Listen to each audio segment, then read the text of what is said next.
I'ma tell you motherfuckers some dirty stories. Yeah. The most embarrassing fucking motherfucking time I ever had sex. This fucking... I'm not really attracted to super tiny people. I'm not. I'm fucking not. But she looked like if you took Jennifer Love Hewitt and up to the cute factor a lot. And she was funny as fuck. And she was into fucking badass music, and it was awesome. The fucked up thing is I don't even remember her fucking name. I'm pretty sure it was Katie Johnson from Papillion, Nebraska. But I'm probably fucking wrong too. I know her name was Katie. And I know her last name was something very usual, I guess as I could say it. But we hung out a few times, and one of the first times she was in my truck and we were driving around, and was she in the car when it happened? No. I hit a deer. Well, no, a deer killed itself under my car or something. I was driving and I saw a deer ahead, and I was like, oh shit. And I stopped and was watching them, and then this deer comes running up towards my truck out of the fucking ditch to the side, and it's like right by on the other side of the door from me, and starts running around in little circles, hits the side of my truck and falls down. Obviously it was just freaking the fuck out. But when it was under my truck, I could feel it kicking the shit out of the bottom of my truck. And all I could think is, I gotta fucking go, or this thing under my truck's gonna do a shitload of damage, and I can't afford that shit. So I had to drive, and my back tires ran over the deer. And then I went to pick her up, and we were driving around just talking. We drove around and talked all night that night. And when I was like, I'm gonna drive up this way, this part of town, because I want to see if this deer's okay. Like, see, because if this is dead, then I would know it died. I mean, if I could find a body right there, I would know it died. So I saw it. It was in the middle of the road. Didn't even move that far. So clearly I killed it when I drove off. So I pulled over up ahead and cried a lot. Because I love, deer are pretty. They're so pretty. Even though I shot one later, but... And whatever, hunting and stuff, food.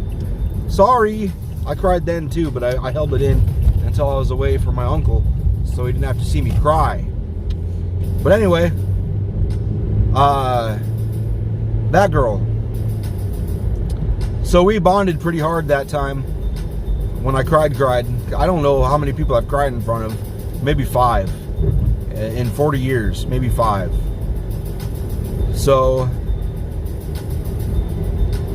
there was a time when she'd come over, or I'd picked her up, or I don't know what happened, how we got where, but we were at where I was staying with my grandpa, and she was in there. We were getting ready to go do stuff. I don't remember, but I remember we started kissing, and since she weighs like 6 pounds or whatever, I like picked her up and moved her around, and we ended up on the floor, and she was going, well, we were thinking the same thing, and I'm like, no, I don't want to do it here.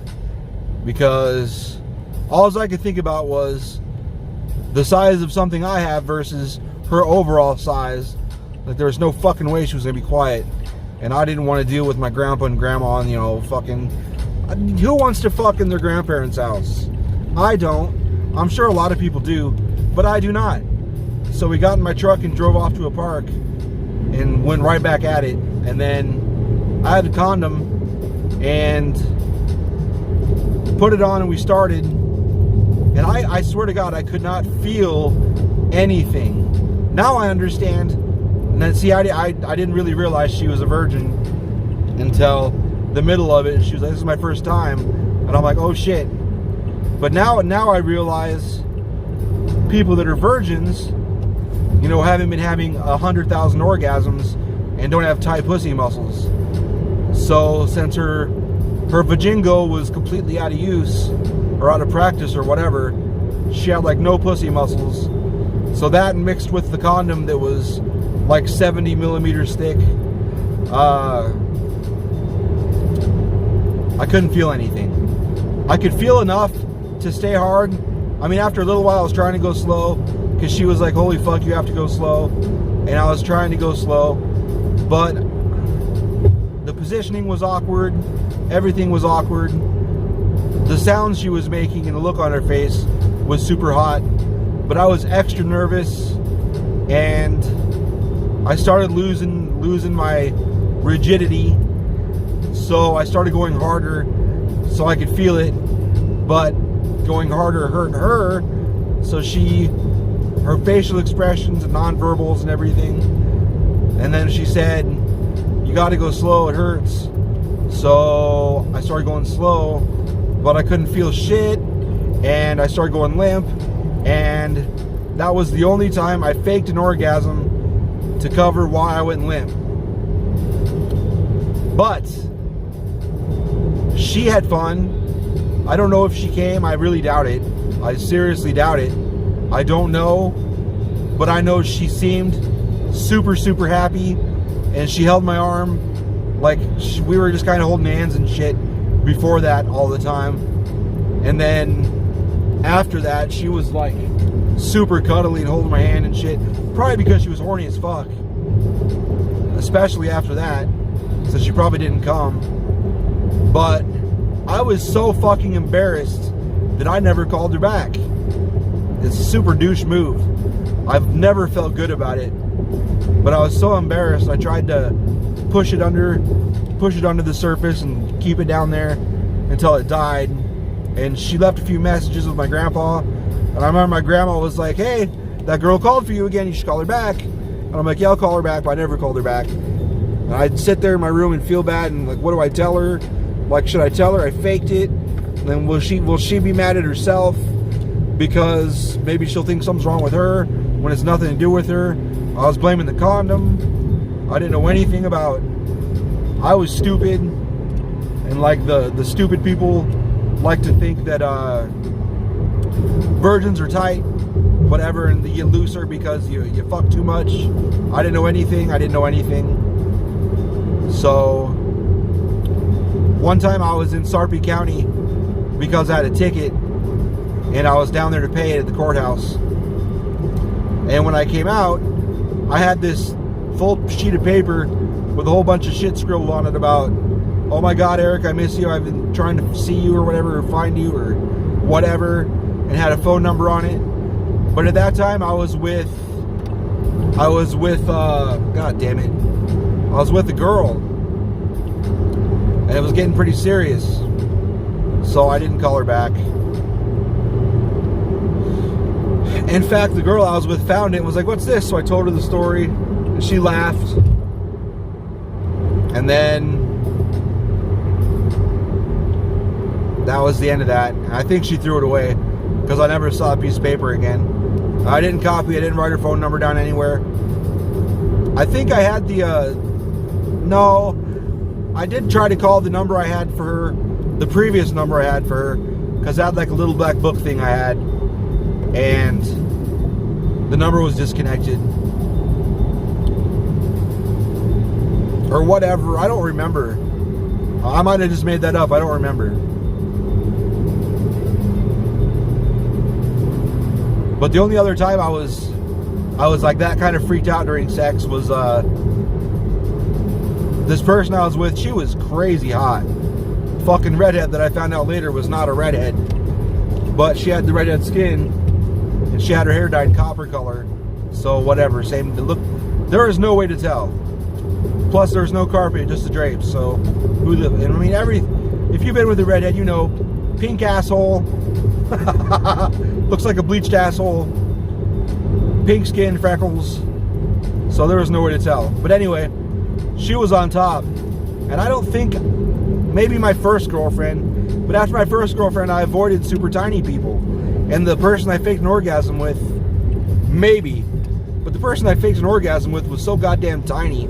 I don't know if she had abs. I don't know. I'm not sure. I didn't notice.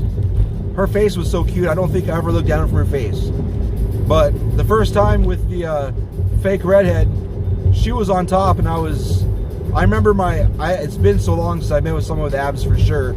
Then my fingertips were all over her abs and shit. And she was on top going to town, having a good time. And she had a belly button piercing. And I was admiring her everything. Everything was amazing. But I remember looking at the belly button piercing, and then I heard myself say out loud, "You're the best cock ornament I've ever had." Because, you know, belly button piercings, you know, ornamental, you know. But then as soon as it came out, I'm like, oh shit, that sounds like total objectification. And she was pretty awesome, so I sure as fuck wasn't meaning to objectify her. And she was, like I said, she was having fun. So she was like, what? I was like, nothing. She didn't give a fuck. She just kept going. I thought I offended her, but later on I found out she heard me talking, but she did not have a clue what I said, because she was barely on this planet. So, but I was nervous as fuck for like 2 or 3 whole different positions, because I was like, oh my god, she's mad at me. I know she's mad at me, because my brain's an asshole. So I was just thinking, oh fuck, she's mad at me. She's gonna punch me in the dick or something. I'm pretty sure she's upset. What are we gonna stop in the middle of the road with green lights and shit? So whatever. Fucking is fun, which is why I say fuck you and fuck your mom and fuck your grandma and fuck this song and fuck me and fuck everybody I can see in front of me right now and fuck everybody on this planet, really. Fuck everybody on this planet and buried on this planet, and then fuck you and fuck off.